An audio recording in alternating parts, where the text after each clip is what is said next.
whoever is watching online. I hope this blesses you. And today I'm going to talk to you and teach from Matthew 6. So before we go there, you don't have to go there right now. We're going to preach from Matthew 6:21 to the end. And it's about seeking first the kingdom of God and his righteousness. And, you know,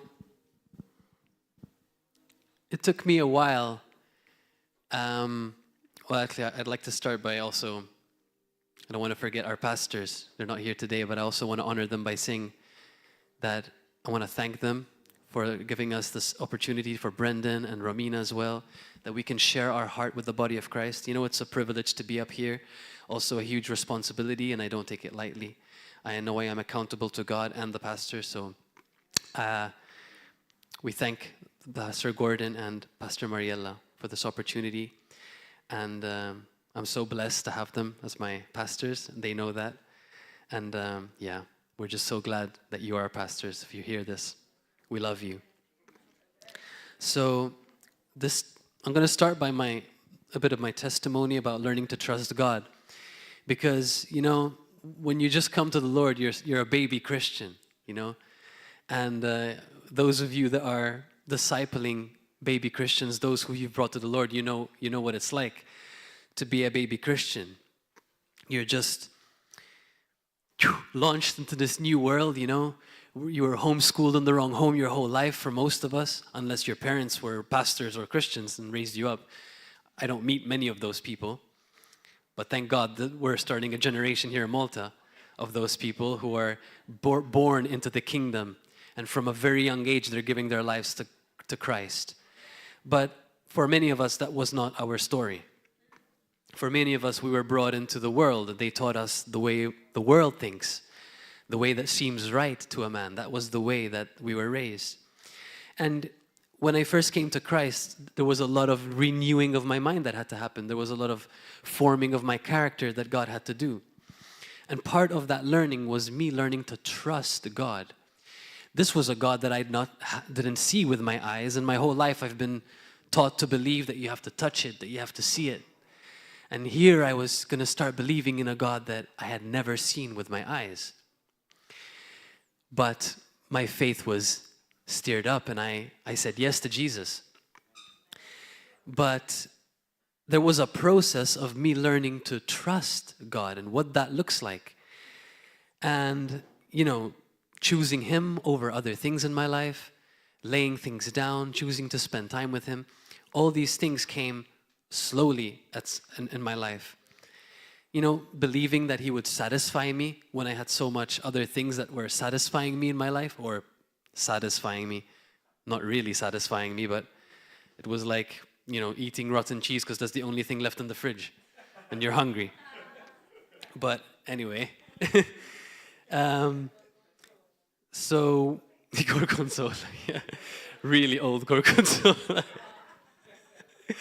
So I wanted to start here because when I first gave my life to Christ, or anyone who was born again, baptized in the Holy Spirit, the blood of Jesus did something amazing for us, right? He washed us clean by his blood, and he made us holy and blameless and above reproach in his sight.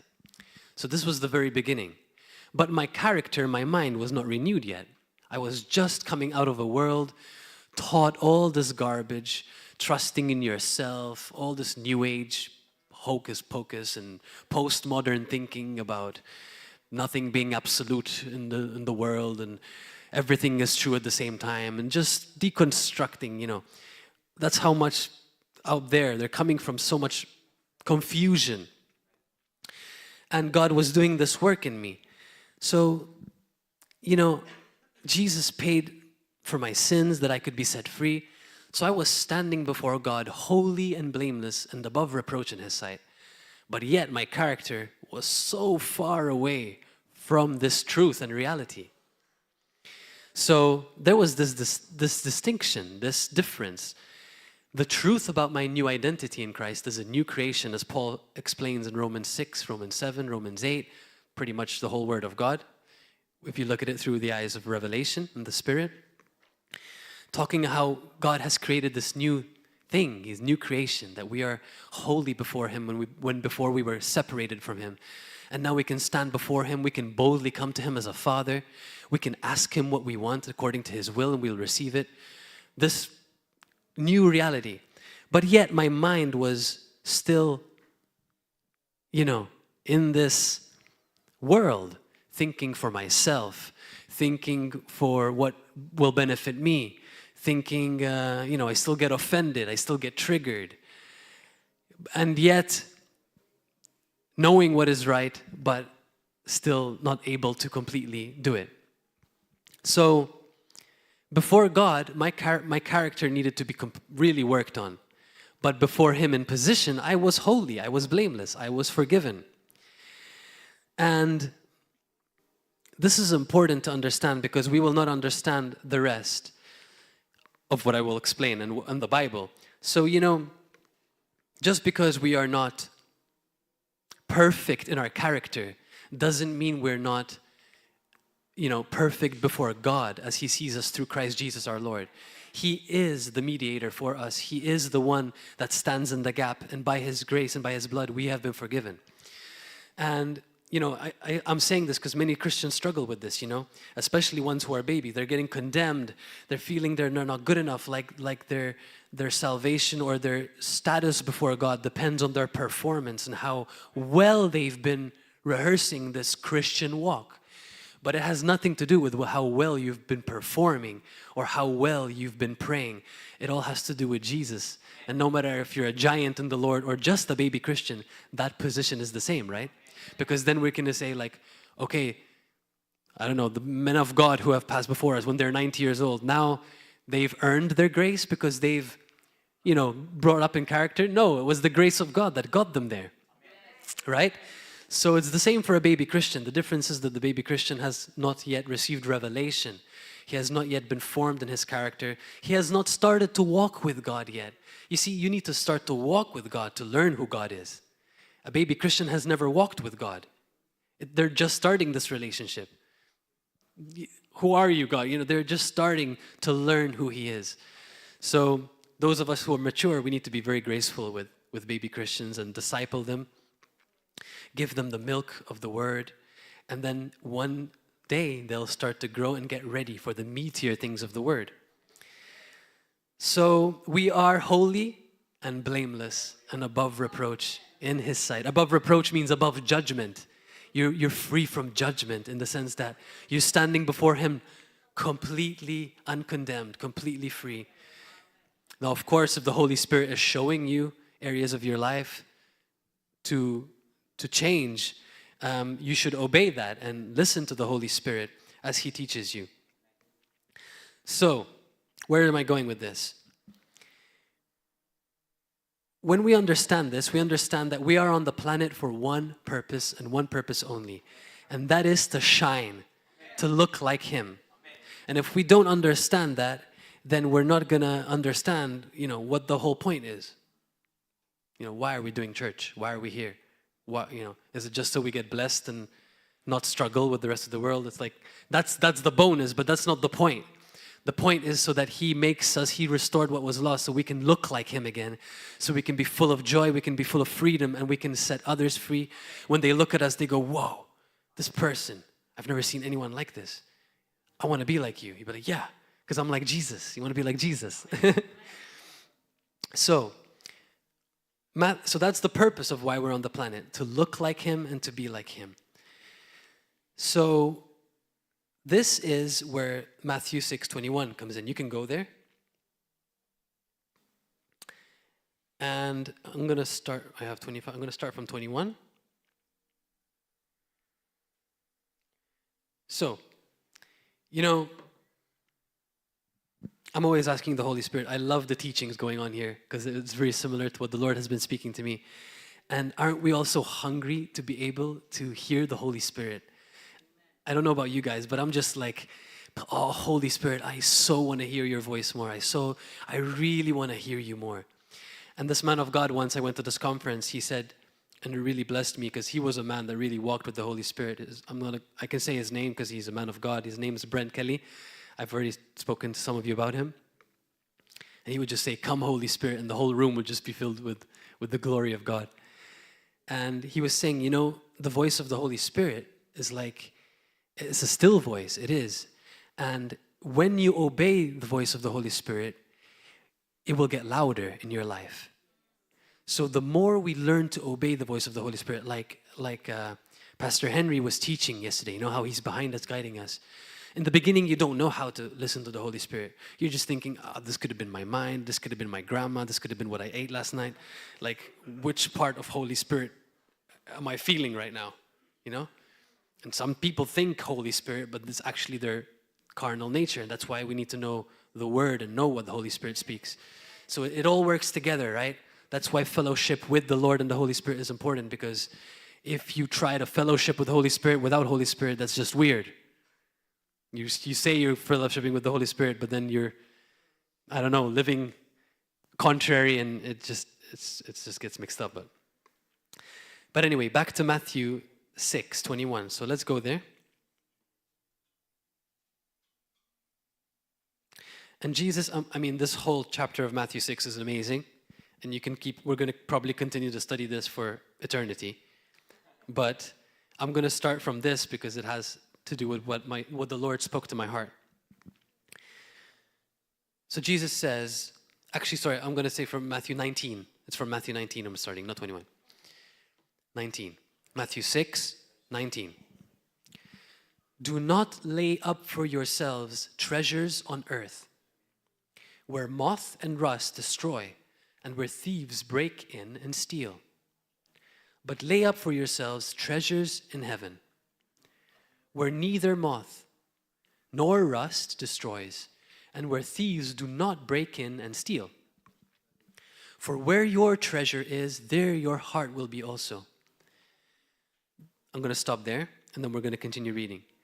So, Jesus is telling us here not to lay up for ourselves treasures on earth. So what are treasures on earth? It could be treasures. Anything that is truly precious and valuable in the eyes of the world. Treasures. A lot of money, a lot of wealth. And it's very important to understand the heart of Jesus here. Because he ends that part by saying, for where your treasure is, there your heart will be also. So he's kind of like almost giving us this warning, this sense like, where your treasure is, son, daughter, that's where your heart is going to be. So you need to protect your heart and make sure that treasure is not what you're investing your heart in. And then after, it's going to make a little more sense. Let's see what he says. He says, the lamp of the body is the eye.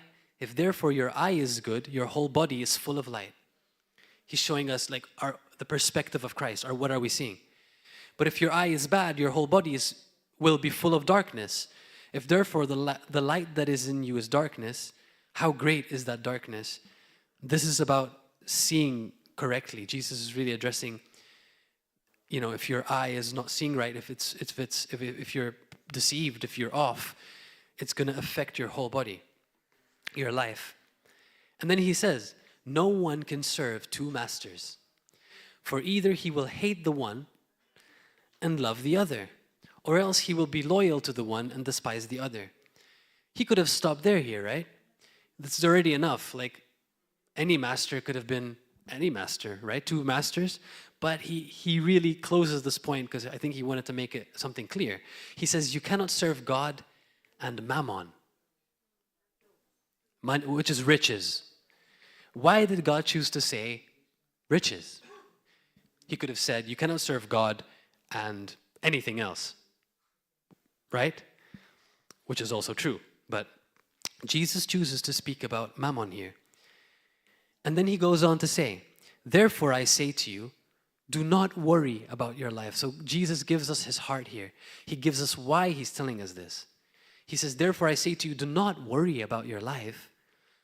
Because when you serve mammon, why are you doing it? It's because you're thinking about your life. You're worried. Am I going to have enough? Or it could be selfish ambition or pursuit. But Jesus says, don't worry about your life, what you will eat or what you will drink, nor about your body, what you will put on. Is not life more than food and the body more than clothing?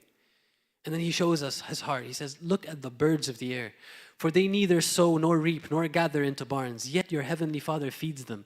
He's basically telling us your heavenly Father feeds these birds. Let alone he's going to feed his sons and daughters. Are you not of more value than they? Which of you by worrying can add 1 cubit to his stature? So why do you worry about clothing? Consider the lilies of the field, how they grow, they neither toil nor spin. He's basically saying these lilies, these beautiful flowers, they don't have to work for looking beautiful. They just grow beautiful. So he's saying it's going to be the same with you. You don't need to, be like a flower that's trying to put beautiful things on it or take care of itself. God is going to take care of you. And yet I say to you that even Solomon in all his glory was not arrayed like one of these. Now if God so clothes the grass of the field, which today is, and tomorrow is thrown into the oven, will he not much more clothe you, O you of little faith? This is so interesting.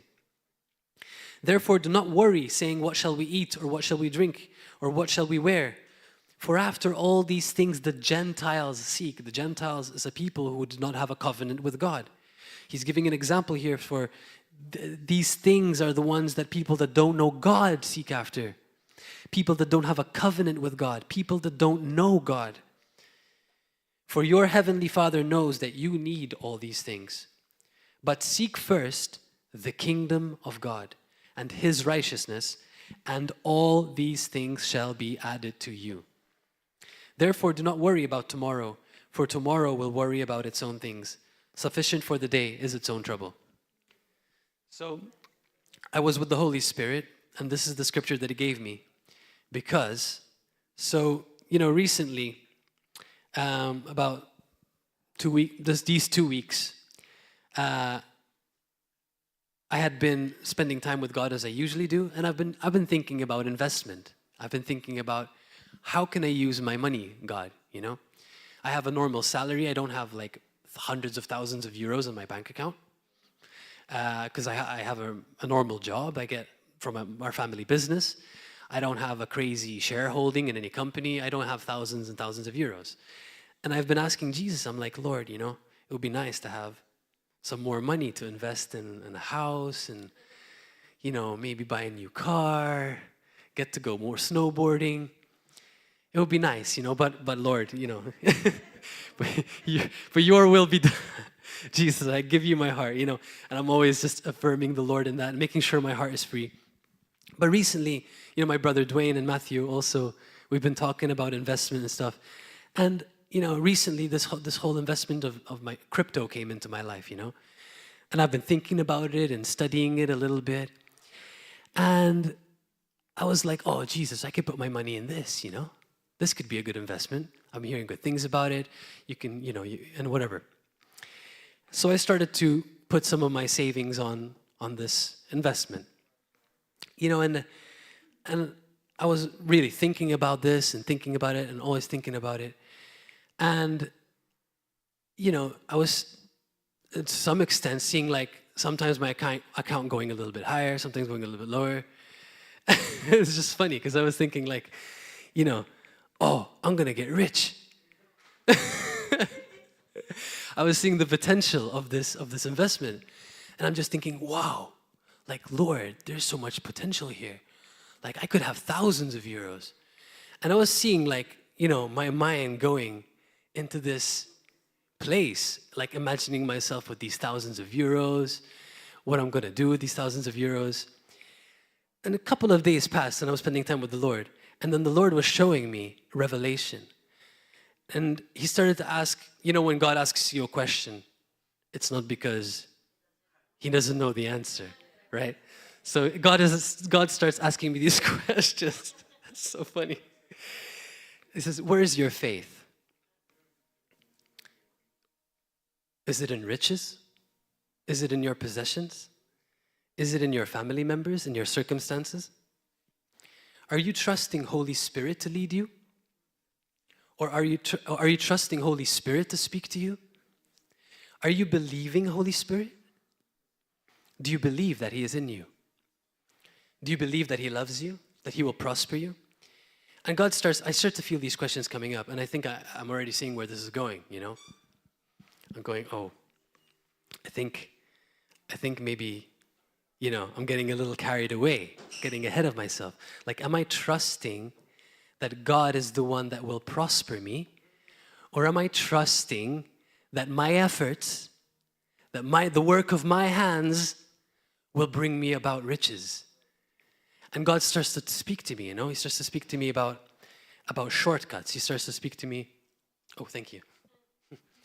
He starts to speak to me about, you know, that he is the one that provides for me.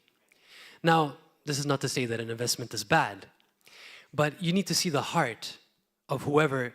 That's why Holy Spirit is important, because you can apply my story to any one of you. It's about where your heart is with the Lord.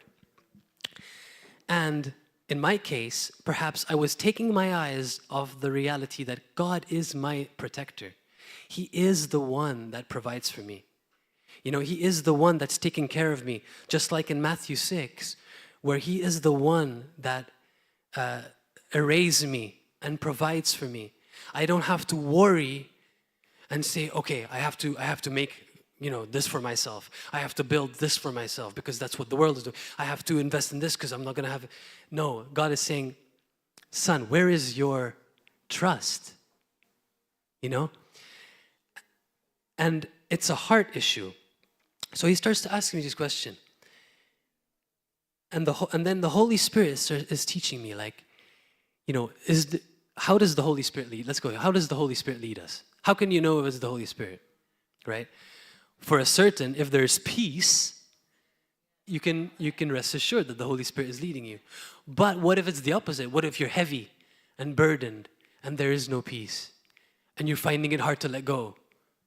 These are all signs that your flesh is the one driving you. You're finding it hard to let go. You wouldn't find it hard to let go if it was Holy Spirit. If Holy Spirit brought it, Holy Spirit can bring it back. It's like, Holy Spirit, you're the one who inspired this. It's all you. You're submitted to him in your heart. He can take it away. You can give it. It will come back. You see the difference? But what if you're attached to it? What if you're scared that, you know, if you let it go, or then you have to ask yourself, am I inspired by the Spirit of God, or am I just self-willed, self-determined? So these are all questions we need to ask ourselves. Are you finding it hard to let go? You don't have to make any rushed decisions, but let the Holy Spirit speak to you. And our position before the Lord has to be, you have to be ready to let go of everything. Henry was preaching about this last night. He's saying, you know, I've given up houses. I mean, how ready you must be ready to let go if you're going to let go of a house? You know, that's not a few thousand. It's a house. You need to really know that the Holy Spirit spoke to you. But how can you be 100%? It's always going to be a step of faith to say, Holy Spirit, I think this is you, right? So you'll start to meditate. So even last night, this week, I've been meditating. Like, Holy Spirit, are you speaking to me? Like should I sell all my crypto? Like, should, you know? So this is my meditation. Like, should I sell all my investment? Like, Holy Spirit, like, where are you leading? Like, I want to do what is right before you, you know? Just like Abraham brought his son Isaac onto the altar. Like, he's bringing his son. He's about to sacrifice his son. You know, he's not bluffing with God. Like, oh, God, I really hope you say no right now. Yeah. But God was testing his heart. So, what's your Isaac? You know? What's your Isaac? You all have your own Isaacs, your own things you need to bring to the altar of sacrifice and give that to God. So, you know, you can speak to the Holy Spirit in this way. You say, Lord, what do you want me to bring to the altar? What do you want me to bring? And you have to know in your heart the trust part of God. Oh, you of little faith is saying, my son, do you not have the faith that I will multiply that? It's like, yes, Lord, I do, but it's just so hard. Are you sure? You know, and that's going to show us where we're at with the Lord. Do we trust him that he's going to give you a new house, if it's a house, if it's a car, If it's €100, if it's €200, this is not a tithes message or an offering message. This is just a general message of the heart. It doesn't have to be money. It doesn't even have to be riches. It could be something else the Lord is asking for. And then he continued to minister this to me. And it was, I knew it was God because the Holy Spirit was all over it. It brought tears to my eyes in the room by myself. I just thought, wow, Lord, this is so you, and you're so right. You're so right, Jesus.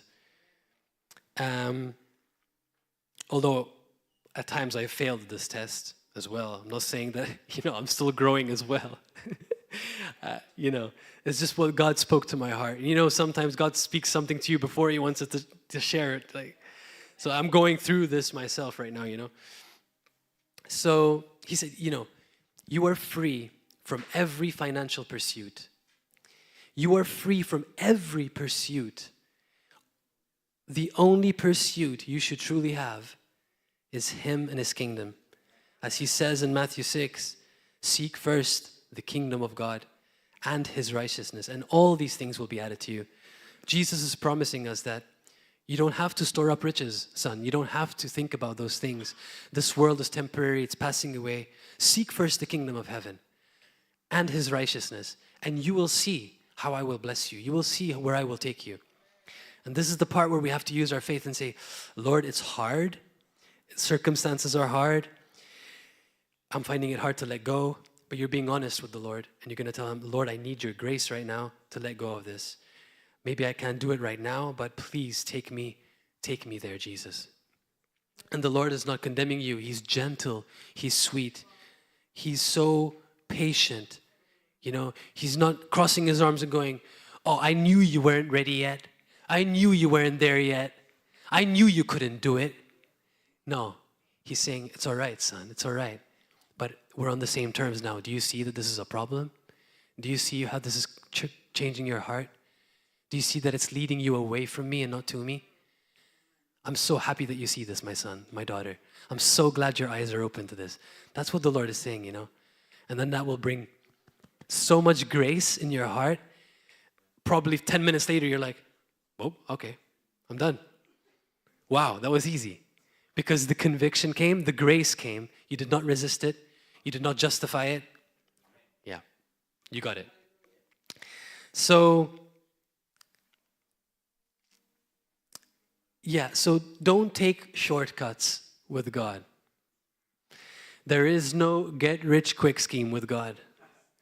In the world there is, put your money on this horse and you'll be rich, and then you'll get rich, and then your life is ruined. Like you got rich, but you got poor, because they don't tell you what happened after. You just think the part, oh, he put his money on this horse and he got rich. Okay, 5 years later, where is this guy now? Is he following God, or is he just enjoying his money and his pleasures for what? So God is in the process of forming our character. God is more concerned about our character than about me having 100,000 euros in my bank account so I can give it to the church and so I can, get my new house and my new things. He's concerned about my character, because patient endurance, perseverance, steadfast in the faith will produce the most fruit and money at the end. It's the best long-term investment. So, God is doing something in the process, right? He's doing something in the process. And he is all wise. He knows what he's doing with all of us when he asks us for things. So if God is asking you for something, you are important to him. You are precious. He wouldn't ask you if it wasn't. So endure the work that he is doing in us patiently, as the word says. But if you take a shortcut and tomorrow you're rich, maybe you have compromised what God was trying to do in that season of your life. Now, he can restore it because he is very good at restoring things. But it would have caused you unnecessary confusion, pain, and make that longer, God does want to get us from A to B the quickest. His process is long, but it's still the quickest. But we want to jump direct. It's like, it's not going to work like that. And it's the same for us in the Lord. When we just start, you know, we want to open up a church 1 week. We're zealous for the Lord. We want to reach the whole world. That's good. But the Lord wants us to first learn to submit, learn to receive humility. God wants to pour in our lives before He wants us to pour. So this is why it's so important to know His heart. And that's where Holy Spirit comes in. We can't run ahead of God and take matters into our own hands because we think God is not moving. That's another one, you know. Most of the time we do this because we think God is not moving. We think, well, in the case of money, it could have been like, you know, your bank account is on zero. And you go, well, God, you're not moving in this area of my life. So obviously, it's because you want me to do something about it. Obviously. So I'm going to take matters into my own hands. All right, let's do this. Let's go. Google. No, it shouldn't be like that. It should be like, wow, you know, Lord, I'm so glad that I am so valuable to you. I'm so glad that you take care of me. What do you want me to do with my money, Jesus? What do you want me to do with my life right now? I am ready to say yes. I'm going to seek your kingdom first. Lord, I'm going to seek the kingdom first and your righteousness. What do you want to do with my life? That's the heart we should have before God. That's the heart that's going to produce a free, joyful, peaceful heart before God. And we're going to wake up free. We're going to be free from anything that holds us back, right? So Holy Spirit, where does the Holy Spirit come in? Well, He is the one that's going to lead you. He's the one that's going to comfort you. He's the one that's going to take you from there to there, wherever that process is for you, that journey is for all of us. So the Holy Spirit is gentle. He's not going to shout in your ear, do this. He's going to lead you by His peace. He's going to lead you by his wisdom, by His word. And you might hear it in your spirit. And then that's the part where you have to say, okay, I think this is you, Holy Spirit. And you gotta move on with that. Sometimes it's not about the action. It's about the heart behind the action. The thoughts of the heart. Is it rooted in fear? Is it rooted in greed? Fleshly desire? Or is it inspired by Him? Right? So an action might not be sinful. It could be an action that's not sinful. But where is the root of that action? Fear? Are you afraid that you won't have enough? Is it rooted in greed? Oh, I want more. Is it to impress? Because you want people to look at you and think, wow, they've achieved so much. So where is that action rooted? We need to ask ourselves these questions. The Holy Spirit brings up these questions. So that's the essence. So essentially, you know, what we're talking about in this conference is about the Holy Spirit and being led by the Holy Spirit. And it is the Holy Spirit that does this beautiful conviction in our hearts. And we have to be ready to let go. We have to be ready to say, Jesus, nothing is more important than you. You're so beautiful. You're so precious. And you know, this kind of relationship with the Lord, brothers and sisters, can only be cultivated when you're with Him. Like, you cannot be able to do what I'm saying right now if you're not spending time with Him and fellowshipping with the Holy Spirit, because you won't be able to hear His voice. You won't be able to know what was of the flesh and what was of the Spirit. What you cultivate is what you become. Cultivate a relationship with Jesus and you become like Jesus. So He's called us into this place of spirit. We've been talking about walking in the Spirit. And that's what it is to walk in the Spirit, essentially. It's to be able to say, Lord, not my will be done, but yours. Lord, I'm ready to let go of whatever you ask me. I'm ready to do whatever you ask me. And when you have that position, you will start to walk in the Spirit. The flesh is the opposite, right? The flesh is self-will. You're self-determined. It's more like my will. It's like, Jesus, I know you're my Lord, but I am still driving my life. You know, I want to do this, I want to do that. I'm still doing whatever I want. And the Lord's just, he's not putting his hand out and stopping you. God does not empower anything that he's not behind. He's leaving you, but you know what's going to happen? You're going to get heavy. You're going to get frustrated. It's going to wear you out because God is not behind it, you know? Now, there are very slight exceptions to this because it could, the enemy could be attacking you, and you might be feeling a resistance and towards something, but usually that's not when you're walking in the flesh. Usually that's a spiritual walk. For example, there's a revival coming, you're bringing revival, you're moving with the Lord, but you're feeling a resistance towards you. The Holy Spirit will show you that discernment. That's not because you are running ahead according to your own will. That's because the opposite's happening. Because you're running towards God, because you're pursuing righteousness, the enemy now has come against you. There's resistance, but your spirit, you're at peace. You see the difference? You're not feeling burdened and heavy. There's a big difference. So, walking in the Spirit will bring fruit. Walking in the Spirit will bring freedom, peace, joy, unceasing fellowship with God. Walking in the flesh will bring the opposite. It will bring frustration. It will bring disappointment, discouragement. And you don't want to live in that place. And at any point, you can make a choice to get out. So walking in the flesh is not our portion. We all do it from time to time. But as we grow and our character is being formed, we are learning every day to trust God and walk in the Spirit. And that's how we find it then easier to let go. Because he's the God that does it again. He's the God that will do it again. Testimony after testimony, God does it again. God does it again. You can trust him with that. So it's like, Lord, you will do it again. I won't be afraid to give you this if you're asking me for this.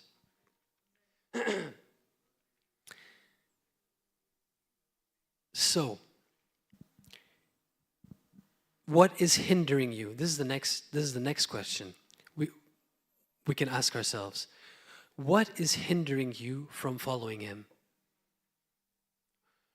And I guess we have to define what it means to follow him. Following him and seeking first the kingdom are intrinsic to one another. They're indispensable to one another. Sorry, I'm using big words. I just like those words. But essentially, they just mean that they go hand in hand, right?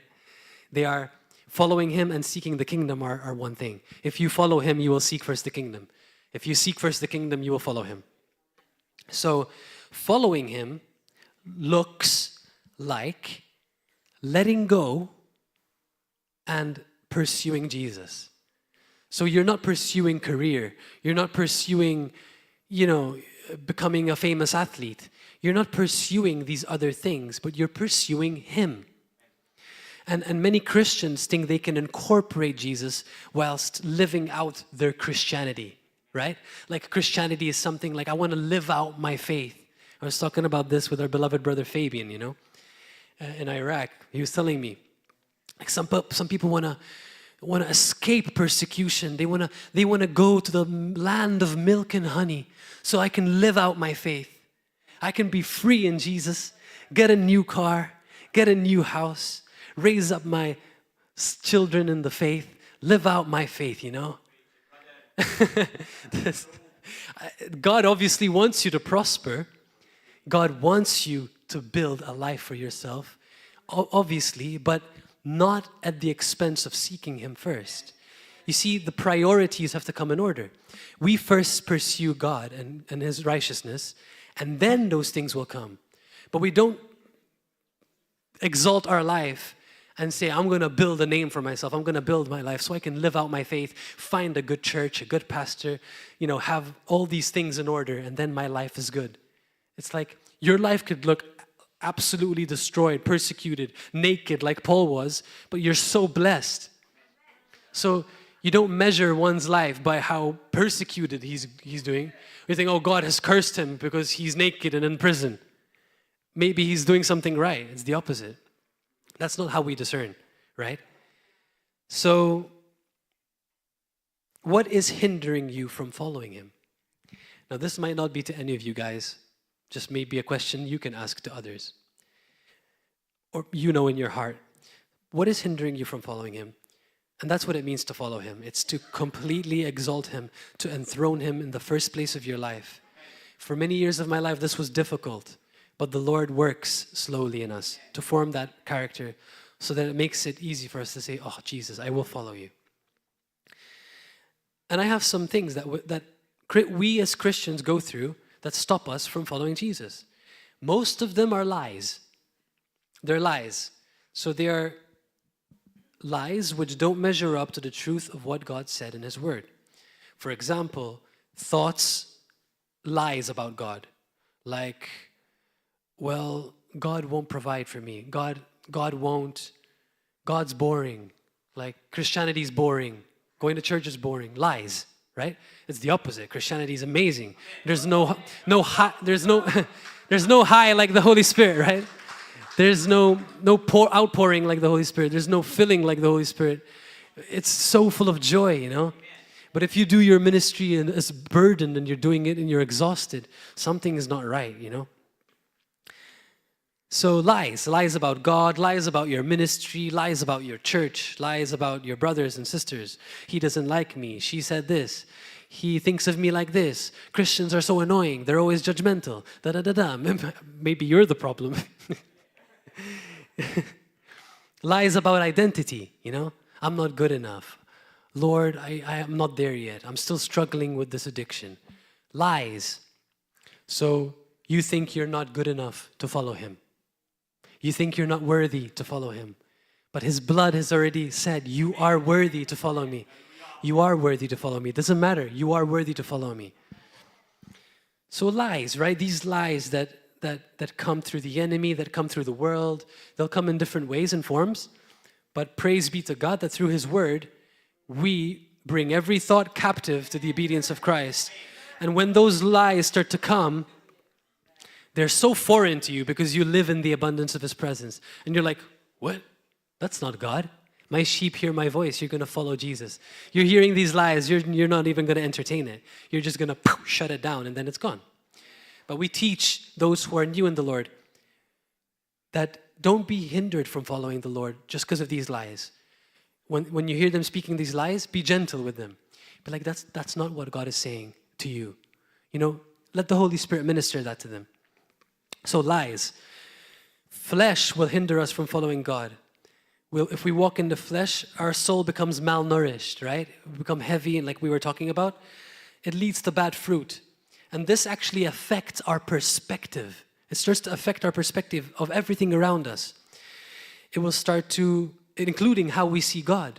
It will start to distort how we see God, which is pivotal to us living free. So we'll start to see God as a God, like a harsh God, you know. Oh God, you're too harsh. You require too much of me. You're requiring too much of me. I mean, God, that's too much, God. I have to give up. What am I supposed to live like a nun? Like a monk? You want me to go to seminar and live like, it's too hard, God, you know. It will start to shift your perspective. That will hinder you from following God because you're not seeing him correctly, right? And if you're not seeing him correctly, you're not going to follow him. Another thing that hinders us from following God, feeling drained. Oh, Lord, I don't have the energy. I can't follow you, Jesus. I'm exhausted. I'm almost depressed, Jesus. How can I follow you, Lord? I can hardly cook for myself, let alone help others. I can hardly take care of myself. Many are like this, you know. Why does this happen? Because it's a result of false pursuits in one's life. Misdirection. Remember I said God does not empower anything that he is not behind. So when you do these things your own way, you're left feeling drained. Many I know continue to encourage them and pray for them and tell them to come to church. They still continue to do things their own way. They're not ready to come to the altar, surrender all the good and all the bad to Jesus and say, God, have my life. They still hold on to their life, so they have bad fruit. They will continue to experience those bad fruits in their life, feeling drained. because they are not giving their life to Jesus. And I know people like this, and I keep telling them, you are going through the struggle. You're depressed right now. You're feeling so heavy, sometimes even suicidal, because you're clinging on to your life. And the Lord told us, if you love your life, you will lose it. But if you lose your life for my sake, you will find it. That's a promise. And when you find your life in Christ, that's the most beautiful thing that can happen in one's life, brothers and sisters. Because there's joy, there's freedom. You don't have guilt and shame over your shoulders. God is protecting you. The evil one can't touch you. This is our faith. So I hope that blesses you. That's where I'm going to stop. That's the word of the Lord for you. The last thing I'll say is don't disqualify yourselves. He is not disqualifying you. His blood has set you free. It's not anything that you do. He just wants your yes. He just wants your yes. He's calling you higher, each and every one of us. Wherever you are on your walk with the Lord, He doesn't want you bound by anything, by unforgiveness or any sin, anything. He wants you to be free and to know Him. So Lord, we thank you for this word that you spoke to me first and foremost, Father, and that you spoke to your church, to your body, Lord, through your people. Holy Spirit, we love you. We love you. We are a people that are hungry for your presence. Lord, we are a people that love you. We are the people that will say yes, even when it hurts. We are the people that will say yes because we trust you. We trust you, Lord. Just like you said in your word, you will clothe those lilies, Father. You will feed those birds. Surely you will take care of us, Lord. And Father, help us in our weakness. Help us in our weakness where we have found it difficult to say yes, Jesus. Forgive us where we did not see correctly. And we just thank you so much, Lord, that we are free today to make that decision. And your grace comes and quickens us to make that decision. We love you and we bless you. Let's give him a hand of praise. Hallelujah. Thank you, Lord. So if anybody wants prayer, I'll gladly pray for you. Apart from that, have a wonderful break and may God bless you.